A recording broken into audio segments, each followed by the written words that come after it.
बच्चों, कक्षा 12 भौतिक विज्ञान की ऑनलाइन कक्षा में आपका स्वागत है। जैसे कि आप लोग इस समय चैप्टर संधारित्र एवं परावैद्युत के बारे में पढ़ रहे हैं, उसी क्रम में आज का जो टॉपिक है वह है संधारित्रों का संयोजन।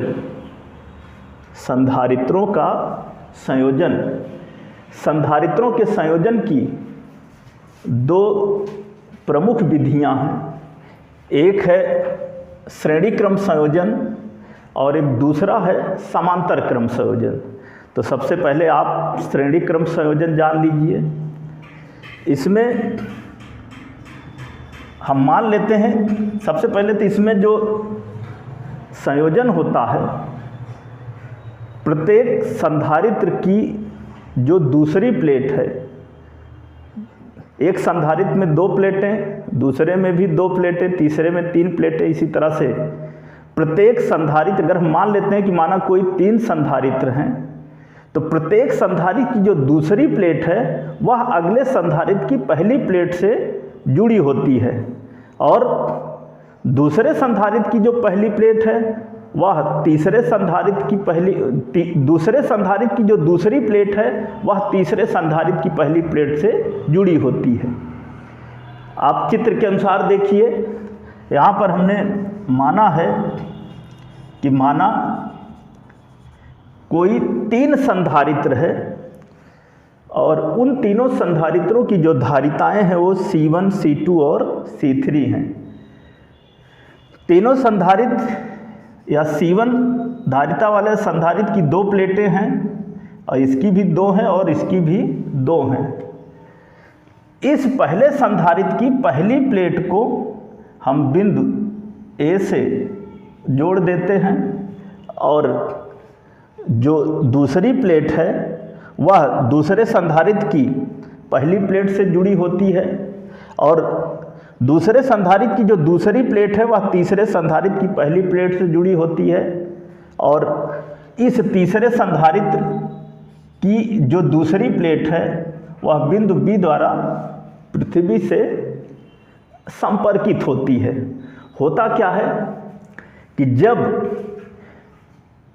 इस पहले संधारित्र की पहली प्लेट से जुड़े हुए बिंदु A को जब हम किसी वैद्युत मशीन द्वारा +Q आवेश देते हैं, तो यह आवेश इस पहले संधारित्र की पहली प्लेट पर पहुंच जाता है, और अर्थात यह पहले संधारित्र की जो पहली प्लेट है वह धनावेशित हो जाती है। इसके बाद जैसे कि मैंने संधारित्र के सिद्धांत में बताया था, ठीक वही चीज़ यहाँ पर है। जब यह प्लेट धनावेशित हो जाती है तो प्रेरण द्वारा इसके समीप स्थित जो दूसरी प्लेट है इसका भीतरी तल ऋण आवेशित हो जाता है, और बाह्य तल पर उत्पन्न धनावेश दूसरे संधारित्र की पहली प्लेट पर चला जाता है। और इसी प्रकार फिर यहाँ पर प्रेरण द्वारा इस दूसरे संधारित्र की दूसरी प्लेट का जो भीतरी तल है वह ऋण आवेशित हो जाता है, और इसके बाहरी तल पर उत्पन्न धनावेश इस तीसरे संधारित्र की पहली प्लेट पर पहुंच जाता है, और इस तरह तीसरे संधारित्र की यह पहली प्लेट जो है धनावेशित हो जाती है। फिर पुनः प्रेरण द्वारा इस तीसरे संधारित्र की जो भीतरी तल है वह ऋण आवेशित हो जाता है, और बाह्य तल पर यहाँ पर बाह्य तल पर उत्पन्न धनावेश जो है, जो भी यहाँ पर धनावेश उत्पन्न होता है वह पृथ्वी से आने वाले इलेक्ट्रॉनों द्वारा निरावेशित हो जाता है। अर्थात यह तीसरे संधारित्र की दूसरी प्लेट जो है वो ऋणावेशित हो जाती है, ऋणावेशित हो जाती है। तो हम मान लेते हैं कि इन तीनों संधारित्रों की जो धारिताएं हैं वह C1, C2 और C3 हैं। इन संधारित्रों की दोनों प्लेटों के बीच जो विभवांतर है वह V1, V2 और V3 है। तब ऐसी स्थिति में बिंदुओं A व B के बीच बिंदुओं ए व बी के बीच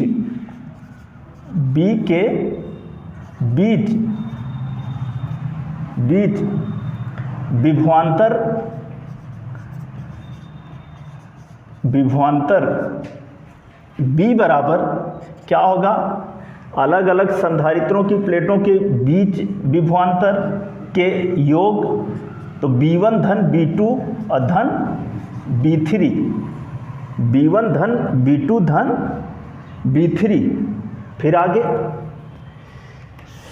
परंतु हम जानते हैं कि Q बराबर CB होता है, Q बराबर CB, Q बराबर CB से इस सूत्र के अनुसार क्या होगा, प्रत्येक संधारित्र के लिए, तो पहले संधारित्र के लिए हो जाएगा B1 बराबर Q बटे C1, दूसरे संधारित्र के लिए B2 बराबर Q बटे C2 और तीसरे संधारित्र के लिए B3 बराबर Q बटे C3। इन मानों को रखने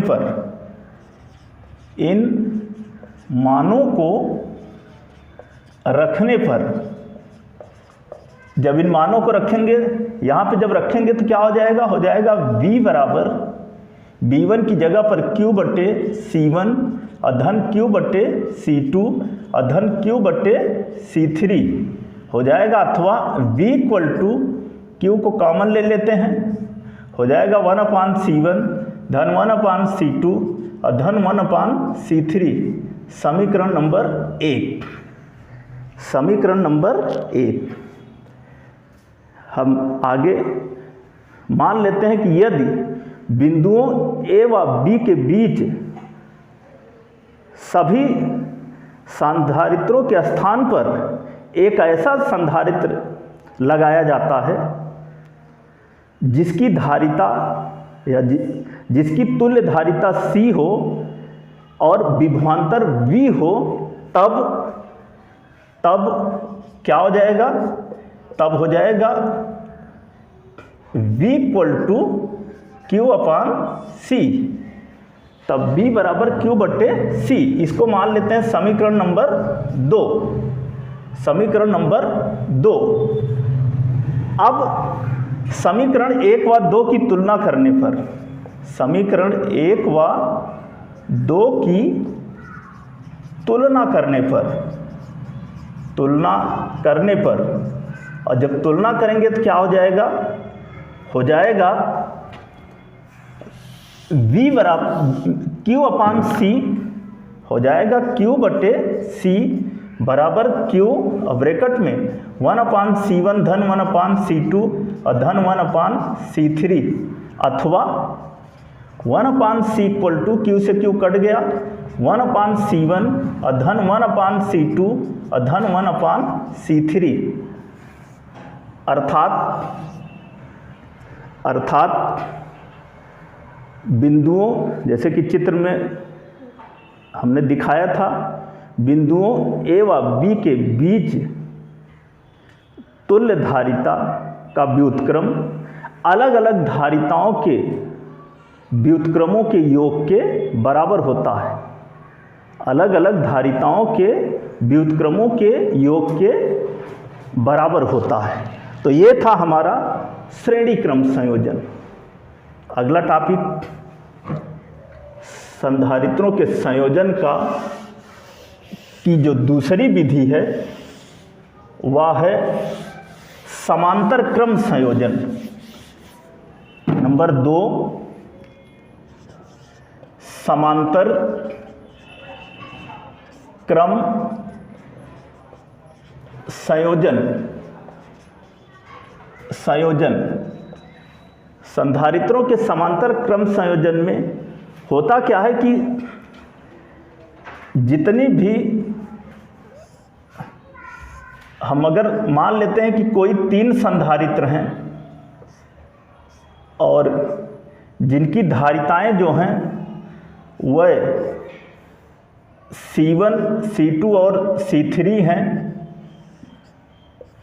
और प्रत्येक संधारित्र में 2 प्लेटें हैं और प्रत्येक संधारित्र की जो पहली प्लेटें हैं वह किसी एक बिंदु से जुड़ी होती हैं और जबकि जो दूसरी प्लेटें हैं वह किसी दूसरे बिंदु से जुड़ी होती हैं।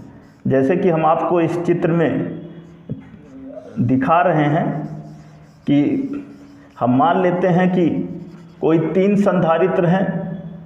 पहले संधारित्र की जो धारिता है वो C1 है, दूसरे की C2 है और तीसरे की C3 है। और इस पहले संधारित्र की जो पहली प्लेट है वह किसी बिंदु A से जुड़ी होती है और इनकी जो दूसरी प्लेटें हैं वह किसी एक दूसरे बिंदु B से जुड़ी होती हैं, जैसे कि हम आपको चित्र में दिखा रहे हैं।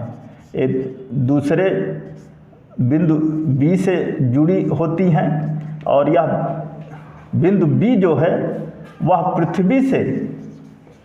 पृथ्वी से संयोजित या संपर्कित होता है। जब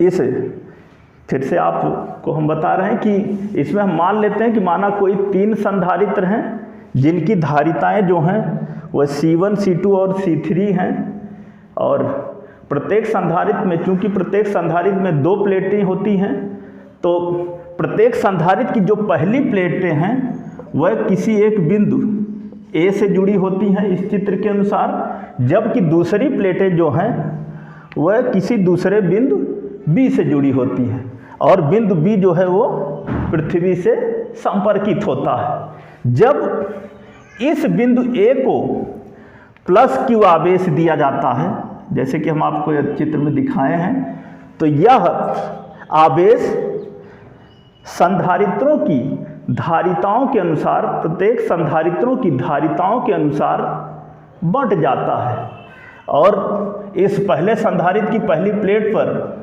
+Q1 आवेश और दूसरी प्लेट पर +Q2 आवेश और तीसरी प्लेट पर +Q3 आवेश हो जाता है। अर्थात पहली प्लेट प्रत्येक संधारित्र की धन आवेशित हो जाती है। तो फिर यहाँ पर वही जैसे हमने संधारित्र का सिद्धांत बताया था, ठीक उसी तरह से प्रेरण द्वारा इस, जैसे हम पहले संधारित्र की अगर बात करें तो प्रेरण द्वारा इस पहले संधारित्र की जो ये दूसरी प्लेट है इसका भीतरी तल ऋण आवेशित हो जाता है और जबकि बाह्य तल जो है वह धन आवेशित हो जाता है। ठीक इसी तरह से दूसरे संधारित्र में भी ये जो दूसरी प्लेट है इसका भीतरी तल ऋण आवेशित हो जाता है, बाह्य तल धन आवेशित हो जाता है और इसी तरह से तीसरे संधारित्र की जो दूसरी प्लेट है इसका भीतरी तल जो है वह ऋण आवेशित हो जाता है और बाह्य तल जो है वो धन आवेशित हो जाता है। परंतु ये जो दूसरी प्लेट है यह बिंदु B से जुड़ी होती है, एक दूसरे बिंदु B से जुड़ी होती है और बिंदु B जो है वह पृथ्वी से भू संपर्कित होता है, जिस कारण पृथ्वी से आने वाले इलेक्ट्रॉनों द्वारा इन प्रत्येक संधारित्र की दूसरी प्लेटों